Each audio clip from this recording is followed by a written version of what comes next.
The night I betrayed my husband was the night I lost him forever, even though he didn't leave. Torn between saving my marriage and reclaiming my self-worth, I must decide, will I endure Chike's endless cruelty for the sake of love, or finally find the strength to walk away?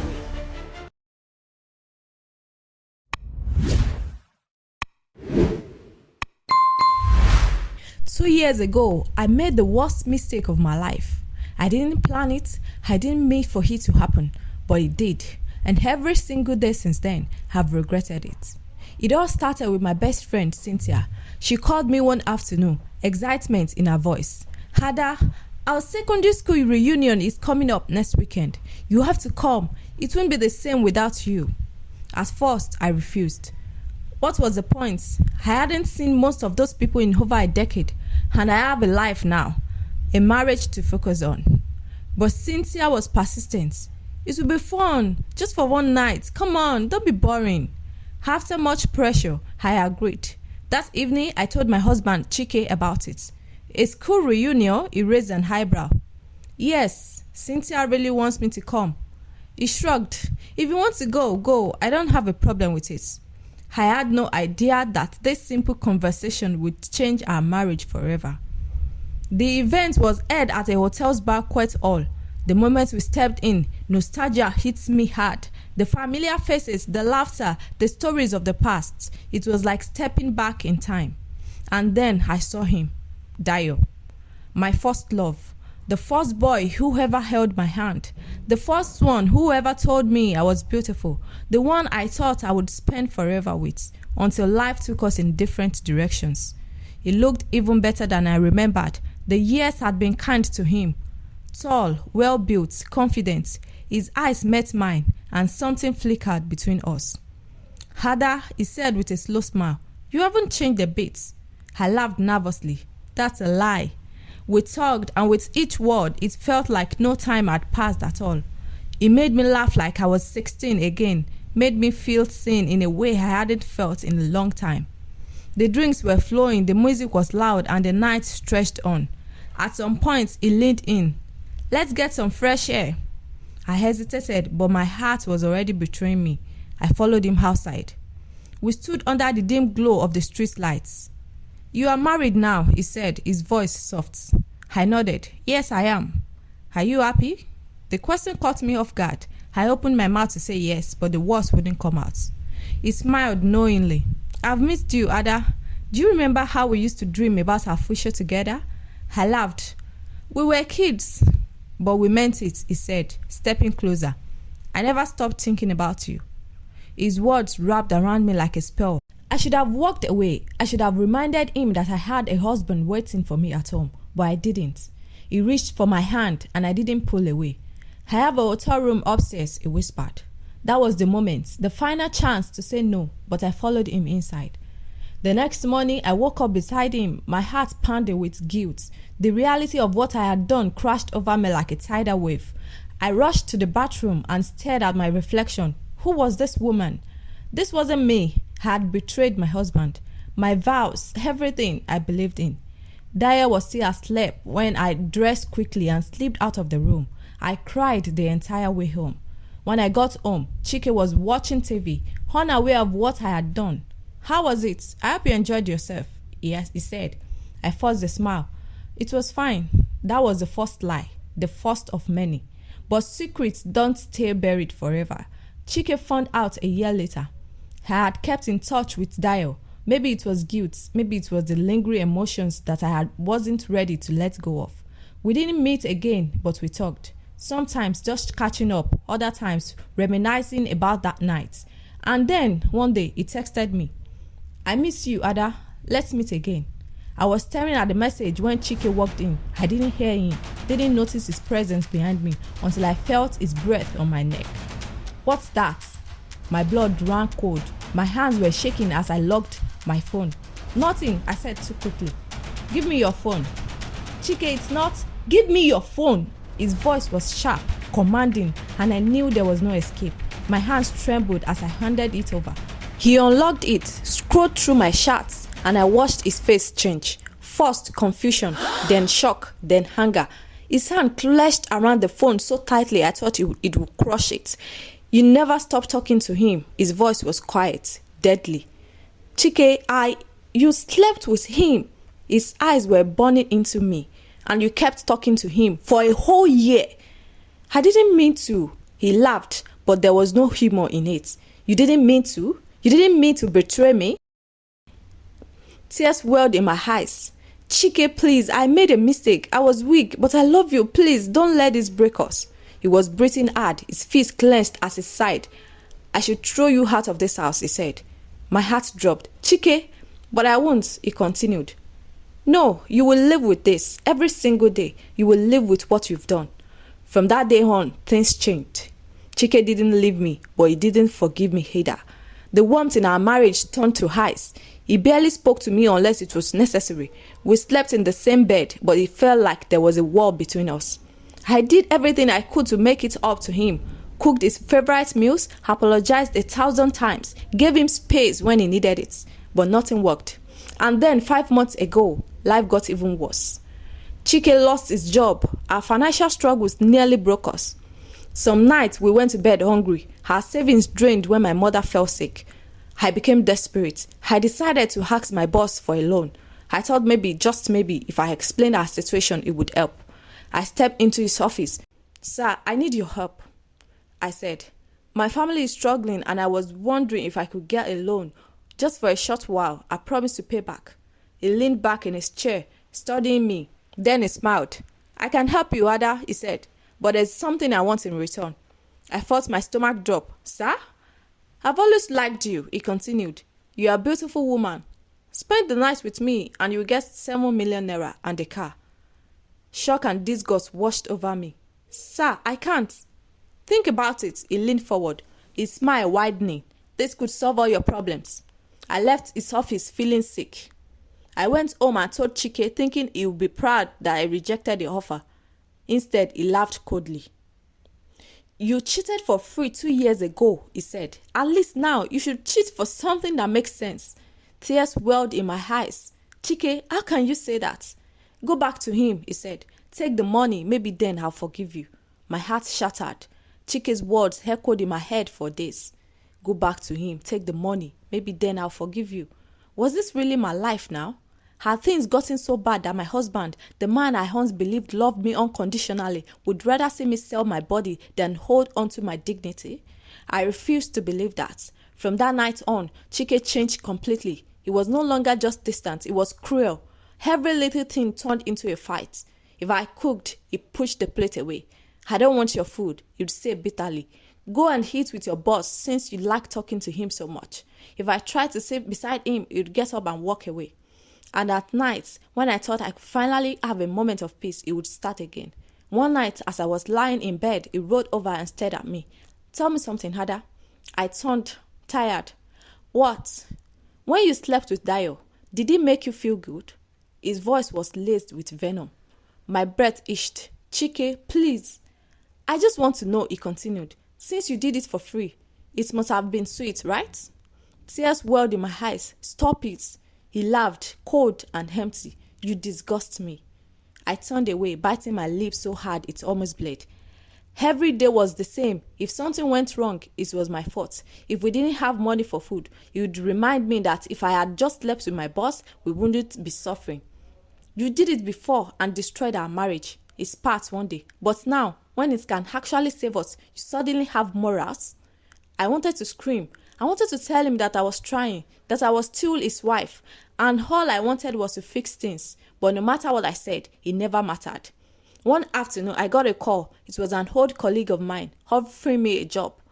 Ada, we have an opening at my office. The pay isn't bad, and I know you need something right now. Are you interested? For the first time in months, I felt a flicker of hope, a real job, one that could help us get back on our feet. That evening, I told Chike about it. I got a job offer, I said softly, hoping for a reaction. He barely looked up from his phone. How much? It's not much, but it's something. We can start from there. He scoffed. So you want to go and slave for peanuts while your boss is offering you millions for just one night? I felt my heart sink. Chike, not everything is about that. He threw his phone onto the table and glared at me. Then you are stupid. I swallowed my tears. I just want to work and help us. Then do it the smart way, he shot back. But no, you'd rather let us suffer. I turned away, my chest aching. My boss didn't give up. Every few days, he would find a way to bring it up again. Ada, he said one afternoon as I was leaving the office, have you thought about my offer? I forced a smile. Sir, I told you I can't. He smirked. Why are you acting like you haven't done it before? Shame burned through me. I'm married, I said firmly. He shocked. A marriage that's falling apart? I stiffened. 7 million naira, Ada. A brand new car. A better life for you and your husband. He leaned in. How do you enjoy watching him suffer? I left his office without another word, but his voice followed me home. And when I walked through the door that night, Chike was already waiting for me. You saw him today, didn't you? His tone was accusatory. I sighed. Chike, please. Did he ask you again? I didn't answer. Of course he did, he sneered. And I bet you are still saying no, right? Tears pricked my eyes. Chike, why do you want this so badly? Because I'm tired, Ada, he shouted, slamming his fist on the table. I'm tired of suffering. I'm tired of starving while you pretend to be some saint. I flinched at his anger. I made a mistake, I whispered, but this isn't the way to fix it. His nostrils flared. Then suffer with your stupid pride. That night, as I lay in bed, staring at the ceiling, I realized something. No matter what I did, no matter how hard I tried, I would never be forgiven. And if I didn't find a way out soon, I would break completely. I was desperate. Between my husband's insults, the financial struggles, and the constant pressure from my boss, I felt like I was suffocating. Chike had completely given up on us, and I was beginning to feel like maybe I should too. One evening, after yet another fight with Chike, I sat alone in our bedroom, staring at my phone. My hands trembled as I scrolled through my contact, stopping at a familiar name, Dayo. A part of me hesitated. I knew it was wrong, but another part of me whispered, what if he helps? Before I could change my mind, I pressed the call button. Hello? Dayo's voice was deep, smooth, too familiar. I swallowed. Dayo, it's me, Ada. There was a brief pause. Ada, wow, long time. I forced a weak smile. Yeah, how have you been? He chuckled. I should be asking you that. You sound stressed. I sighed, rubbing my forehead. It's been rough. That's actually why I called. Talk to me, he said, his voice softer now. What's wrong? I hesitated, then spoke. Things are bad, Dayo. My husband lost his job. We are struggling financially. I just need help. Another pause, then, come see me. We can talk about it properly. I bit my lip. Can't we just talk on the phone? No, he said firmly. Come over. Let's see how we can handle this. I closed my eyes. I knew what this meant, but I ignored the warning in my head. That evening, as Chike sat on the couch, scrolling to his phone with a permanent scowl on his face, I approached him carefully. Chike, I started, my voice neutral. I won't be coming home tonight. He barely looked at me. Where are you going? I forced a smile. To my friend's place. She's getting married and she wants me to stay over. He snorted. Since when do you have friends? My stomach twisted, but I kept his face calm. She's an old friend. He shrugged. Do whatever you want. And just like that, I was free to go. Dayo's house was big, modern, and well furnished, different from the struggling life I had with Chike. When I arrived, he welcomed me with open arms, smiling like the man I once loved. It's really good to see you again, Ada, he said, pulling me into a hug. I inhaled his cologne, familiar and intoxicating. You too. We talked for hours about old memories, about life, about my problems. He listened, nodding, offering sympathy. Then at some point, the conversation shifted. I've missed you, he said, his fingers brushing against mine. I shivered. Dayo, I know you are struggling, he murmured, leaning closer. And I can help you, Ada. I really can. I looked up at him, my mind spinning. You can? He smiled. Of course. His hand moved to my cheek. But tell me something. Do you miss me? My breath itched. Did I? Or was I just clinging to the past because my presence was unbearable? Before I could answer, he kissed me. And just like that, I lost myself again. For the second time, I let my emotions, my desperations, and my loneliness pull me into a mistake I could never take back. The next morning, I woke up tangled in Dayo's sheets, his warm body beside mine. For a brief moment, I allowed myself to imagine a different life. Maybe Dayo still loved me. Maybe I could leave Chike and start over. But that fantasy shattered when a loud, furious knock pounded on the door. Dayo shut up immediately, eyes wide with panic. What's wrong? I asked, still groggy. The knocking grew louder. A female's voice screamed from the other side. Dio, open this door right now. My heart stopped. Who is that? Dio was already jumping out of the bed, grabbing my clothes and throwing them at me. Get dressed, Ada. Hurry. I blinked, confused. What's going on? It's my wife, he hissed, running his hand through his ear in frustration. She must have found that you were here. The air left my lungs. Your what? Dio looked at me, pleading. Ada, please, just dress up and go. I will explain later. I felt like the ground had been pulled from under me. You told me you weren't married. I lied, he snapped. Now move before she catches us both. But it was too late. The door burst open and a furious woman stormed in. She took one look at me, half-dressed, sitting on her bed, and screamed, You shameless prostitute! Before I could react, she lunged at me. I barely dodged the slap as she grabbed my ear, yanking me. You are sleeping with my husband in my house. You filthy! Dio pulled her back, holding her arms. Baby, please. Don't baby me, she shrieked, struggling to break free. I grabbed my things and ran. I didn't stop running until I was out of the compound, my heart hammering, my mind spinning. What had I done? I barely had time to breathe before the consequences hit me. That evening, as I stepped into my home, my phone rang. Unknown number. I hesitated, then answered. Hello? A familiar voice filled my ears. So, you are the shameless woman sleeping with my husband? I froze. It was Dio's wife. I hope you are ready for what's coming. She spat, because I just spoke to your husband. My stomach dropped. What? Oh, you heard me. She laughed coldly. I told him everything, every single thing. I nearly dropped the phone. My breath came in short gaps as he slowly turned around. Chike stood in the doorway, his dark face with fury. He knew, and this time I knew he would never forgive me. Chike didn't say a word at first. He just stared at me, his face unreadable, his arms crossed over his chest, but his silence was worse than any insult he had ever thrown at me. I felt my knees weaken. Chike, Before I could finish, he exploded. You disgust me, Ada. His voice was sharp, filled with rage. After everything, again? Tears burned my eyes. I didn't mean for it to happen. Oh, spare me that nonsense, he laughed bitterly. You didn't mean for it to happen? The first time, I forced myself to live with it. But now, you've proven who you really are. I stopped. I was desperate. I didn't know what to do.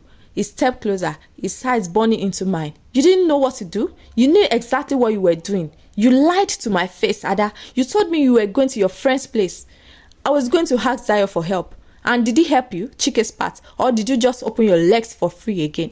I gasped, stepping back like he had slapped me. Chike, he sneered. At least if it was your boss, we would have had 7 million in a car. But no, you just had to give it up for free again. I shook my head. It wasn't like that. Oh, shut up, he roared. I'm done with your lies. You are a curse in my life, Ada. My suffering started the moment I married you. I clutched my chest, my breathing ragged. Chike's voice dropped, quieter but deadlier. You have brought me nothing but shame. I lost my job, I lost my dignity, and now I've lost every last bit of respect I had for you. I reached out to him, desperate. Please, Chike, don't say that. We can fix this. He shoved my hand away like I was a poison. Fix what? Fix what, Ada? You think I can ever touch you again after this? I broke down completely, sobbing uncontrollable. I made a mistake. No, Ada, he interrupted coldly. A mistake is something that happens once. Twice is a choice. His words cut through me like a blade. For the first time, I realized there was nothing left to save. Chike turned his back on me, walking toward the bedroom, but before he disappeared inside, he gave me one last look. Don't talk to me. Don't come near me. As far as I'm concerned, you are just a woman living under my roof, nothing more. Then he slammed the door shut. The next few days were a living nightmare. Chike barely spoke to me. When he did, it was either an insult or complete indifference. At night, I could hear him tossing and turning in bed, but he never let me get close. He slept with his back turned to me. The worst part, my boss kept calling me. Each time his voice was smooth, confident. Are you ready yet? And each time I had no answer, because for the first time in my life, I wasn't sure how far I was willing to go. The weight of everything was suffocating me. Chike's hatred, her endless financial struggles, and the shame that clung to my skin like a curse. No matter what I did, I was drowning, and there was no escape. And then my boss called again. His voice was the same as always, smooth, persuasive. Ada, you know the offer still stands. 7 million naira, a car, a better life. I clutched my phone tighter. I will think about it, I whispered, my voice shaking. It sure could. Don't think too long, beautiful. Opportunity doesn't wait forever. That night, I stared at the ceiling, my heart pounding. Maybe this was the only way. Chike had already thrown me away. There was no love left in my marriage, but if I could secure our future, maybe, just maybe, it would soften.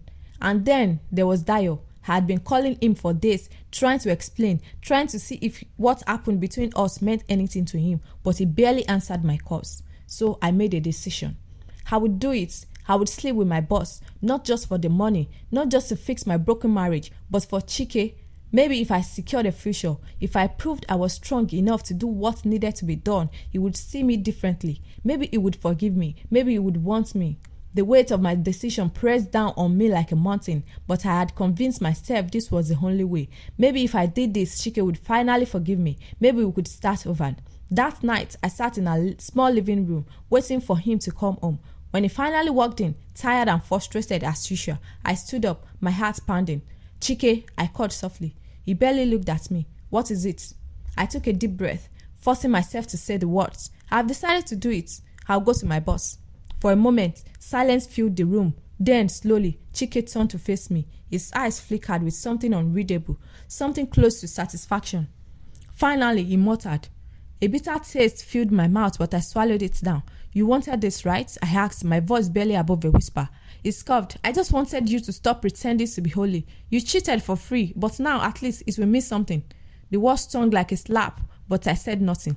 Instead, I nodded. I'll meet him tomorrow night. Chike shrugged and walked past me to the bedroom, not even sparing me another glance. I stared after him, my chest tightening. This was what he wanted. This was what would fix us. Then why did it feel like I was losing everything all over again? The next morning, I woke up with a heavy heart. Chike barely spoke to me as he got ready for the day. He hummed softly while dressing up, his mood strangely lighter. It felt like I had become a prisoner in my own body. As he buttoned his shirt, I forced myself to ask, so after this, will you forgive me? He glanced at me through the mirror, his expression unreadable. Let's see how much you bring back first. Tears burned in my eyes, but I refused to let them fall. I had already chosen my path. There was no turning back. At noon, my boss called. Are you ready? His voice was smooth, filled with confidence. He knew he had won. Yes, I whispered. Good girl. Meet me at Riverfront Hotel by 8 p.m. Room 407. I'll be waiting. After the call ended, I sat on the bed, staring at nothing. Was this really happening? I reached for my phone, my fingers hovering over Dayo's number. A small part of me still wanted to hear his voice, to seek comfort from the man who once held my heart.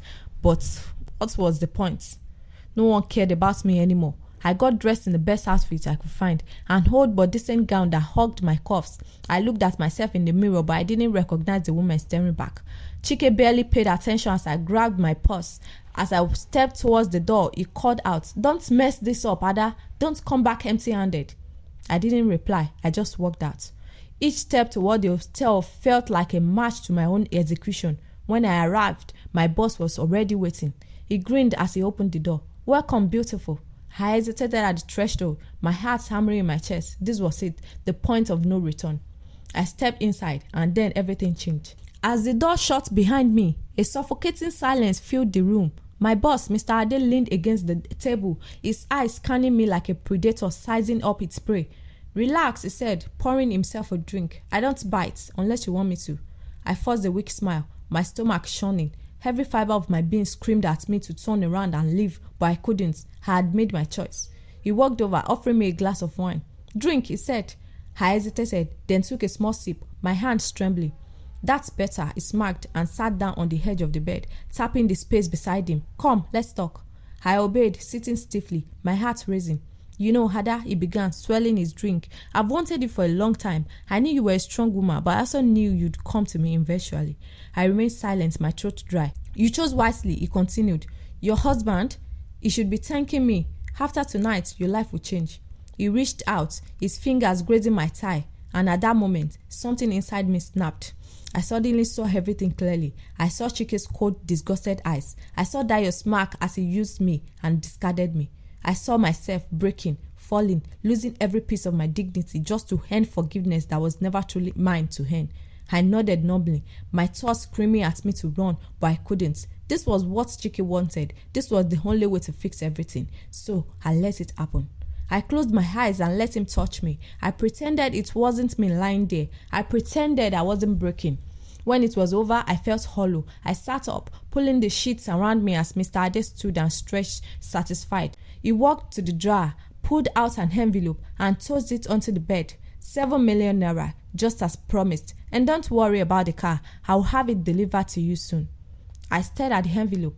This was what my body was worth. Tears pricked my eyes, but I swallowed them down. Mr. Ade leaned down and lifted my chin with his finger. No regrets, Ada. This is just business.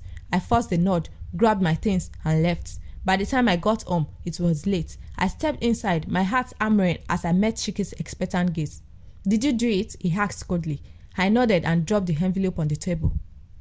His eyes darkened, but he let out a slow, satisfied exhale. Finally, I swallowed hard. So does this mean you forgive me? He looked at the money, then at me. A slow smirk played on his lips. We'll see, he said, picking up the envelope.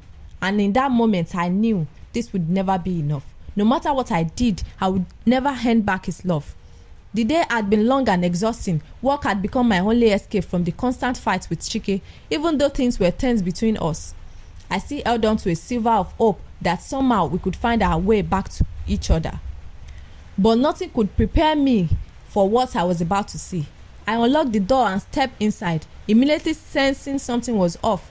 The living room was unusually quiet, but I noticed a woman's handbag on the couch. My heart beat quickly. Slowly, I walked toward the bedroom, my hands trembling as I reached for the doorknob. I pushed the door open. There on her bed was Chike, tangled up with another woman. I gasped. Chike turned sharply, his face frozen in shock, but he didn't scramble or try to cover up. Instead, his expression shifted into something I didn't expect: indifference. The woman beside him smirked and adjusted the bedsheet around her body. She wasn't ashamed. She wasn't surprised. She knew I was coming. My whole body went numb. Chike, my voice cracked. He sighed and sat up, running a hand over his head. You are back earlier than I thought. I stared at him, my heart pounding painfully. So this is it? After everything? After all I did to fix us? He chuckled, a bitter, empty sound. Fix us? Ada, there was nothing left to fix. Tears blurred my vision. Then why did you stay? Why didn't you just leave? He shrugged. Because watching you beg for my forgiveness was entertaining. I felt my whole world shatter. All this time, I thought we were struggling. I thought he was still hurting, still punishing me because he loved me in some twisted way. But he never intended to forgive me. I laughed, not out of amusement, but from the realization that I had wasted so much of my life on this man. I laughed as I turned around, walked to the closet, and pulled out my suitcase. Chike frowned. What are you doing? I threw my clothes inside the bag with no care. What does it look like? I'm leaving, Chike. He scoffed. You have nowhere to go. I zipped the suitcase and looked at him with a smile that felt foreign on my face. I don't need a destination. I just need to be anywhere but here. And for the first time in 2 years, I felt free.